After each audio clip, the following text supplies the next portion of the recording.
What's happening, my people? Welcome to 5 things we learned in the match West Ham versus Arsenal. And I'm your host, Komi. And with me, I have the amazing Shegun. Shegun, how are you doing? It's great to be here. Great to be here. Awesome to be here, Shegun. And what's your thought on the match? It was an expected game. Yeah. Just that for some few minutes, like 4 minutes or 5 minutes of the game turned upside down. There was excitement. That's the Premiership feeling. But after that, it was always expected that Arsenal would win. Yeah. All right, so Shegun, 5 things. Number one, I think I have a question to Arsenal fans. Okay. In the sense of, we've been shouting the pair of Gabriel and Saliba, two good defenders. But Saliba, we all know the talent of Saliba. Yeah. But Gabriel is a player that has not really gotten as much praise and attention up to the level of Saliba. Yeah. But Gabriel is, in my opinion, and it has been for a while, that he has been the most effective defender in the opposition box in the Premier League. You can even argue he's the best defender in the opposition box. And this is 2 games, 2 goals. He scored against Sporting Lisbon. Yeah. And he scored today again from set piece, from a corner. So, and the question I have to Arsenal fans is, be objective. We know the talent of Saliba. We're not saying Saliba is not a good player. But between Saliba and Gabriel, who do you think is more effective? Okay. Arsenal fans, put that in the comment section. Now, Shegun, number 2. Number 2 is talking about Odegaard. We said it when we did the Sporting Lisbon analysis that Odegaard is the heart of the Arsenal team. Arsenal without Odegaard is like Stoke City. And I think that's the reality. The pattern just changes altogether. You don't recognize them. Even though Saka is in the team, even though Jesus is in the team, even though Havertz is in the team. But when that Odegaard is not there, everything changes. But when you put Odegaard, they become an amazing team. You could see the goal of Trossard. You could see division. And I think that's what we are beginning to notice when Odegaard came back, is that Arsenal are now beginning to play in such a way that they can play behind the defensive line. Yeah. So you can see that flick from Saka to Odegaard flick to play behind the defensive line, and that ball to Trossard. So it's just amazing, beautiful football.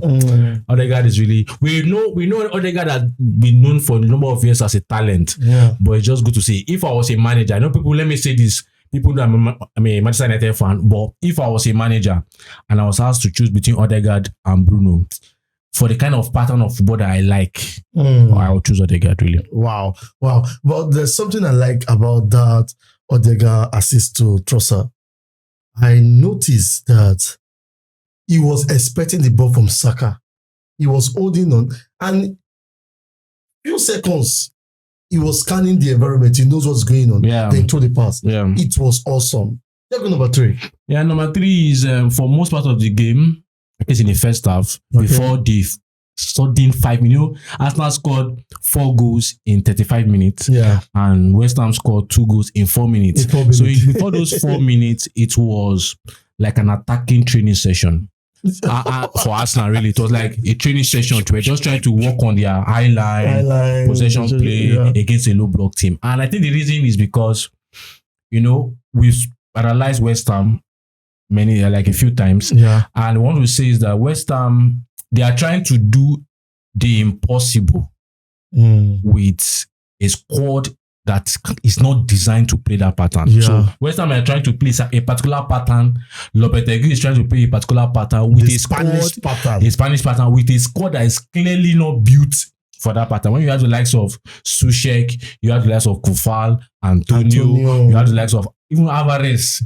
Alvarez is questionable. I know he played in the Ajax team, in Vaqueta. I know Sola is built for such a kind of system. Yeah. But when you have the likes of Saka, this team is not built for that pattern. You are trying to turn water to wine. That's Jesus. That's the work of Jesus. So you are trying to have the work of Jesus.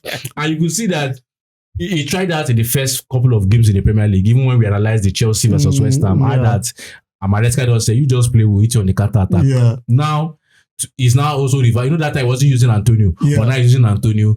But also, Now they are being defensive. It's just we don't understand what they are doing. No identity, really. Yeah, I told you why we are seeing the match. Yes. I said it reminds me of the old Manchester United of recent memories. Yes, that's true. Whereby everybody is like female, with all the respect to female football. It's like playing the old female football. Everybody is nobody knows where they are playing. It's like so. Arsenal was just having cool training session, enjoyment. I know you later change because the 2 goals now change the dynamics of the game. But before those 2 goals, in that first 35 minutes, it was a training session, really. All right, but I just want to ask a question before you go to the last one, the 5th one. I want to ask Segun, if the West Ham coach was on the touchline today, do you think there will be at least something different? No difference. You know, backing instruction, seeing your manager. No different. I don't think from West Ham perspective that it was a motivation issue. I don't think it was I don't think it was even a tactical issue. Yeah. It's just that if you ask Lopetegui is now like in the same boat like Ten Hag, yeah. You want to try something, but the players are not built for that kind of system. Or a Ragnick, you mentioned it. Yeah, or a Ragnick. That was the Man U team that I did not like watching. You have an idea that this is what you want to do, but the players are never built for it. Yeah. That West Ham team has a lot of pensioners there. A lot of pensioners.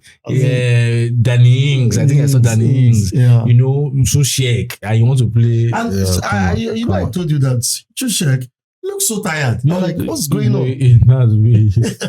That's way. So I think, and you cannot really blame West Ham because they invested so much in that squad. Yeah. But they invested under a different manager for a different system. And so you are coming in. If they want to play your pattern, they have to invest differently for you again. And I don't think they have that time to waste to start building up a different team. That was something else. Check on the last one. And the last one, or the 4th one, really. Is it the 4th one? I think the 4th one. Sorry guys, 4th one. So I think, the goal, West Ham has a lot of issues. Let me just put it that way. They have spiritual issues. I know their impacts in the game later became a little bit more better. They were moving up the pitch. At the end of the first half, they lost control again. They lost the mindset, the ability to just... Yes. So I don't know what's going on. Because I think that even, for example, look at the defensive error that led to havertz goal.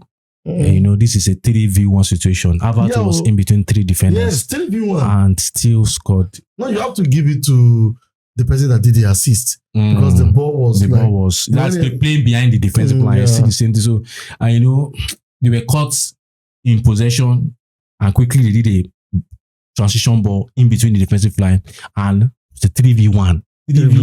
And it still went because of... So I just think West Ham has a lot of issues, and if I'm not a gambling man, but if I was to gamble, I would say maybe Lopetegui will be the next manager to be sacked, really. That's true. It looks like one. Okay, check on the 5th one. And the 5th one is Arsenal is back. Arsenal is back. 6 points behind. Arsenal is back. I think now we are beginning to understand, and we are beginning to see, for those of us that, we watch Arsenal matches, but much more evident than before, after the injuries and everything, I'm beginning to see that the Arsenal spine is built on, for now, what we have seen is 3 major players. Yeah. And people might disagree with this, but this is what we have seen. Saka, Odegaard, and Gabriel. I feel if Odegaard is not there, they depend on Gabriel to produce the goods.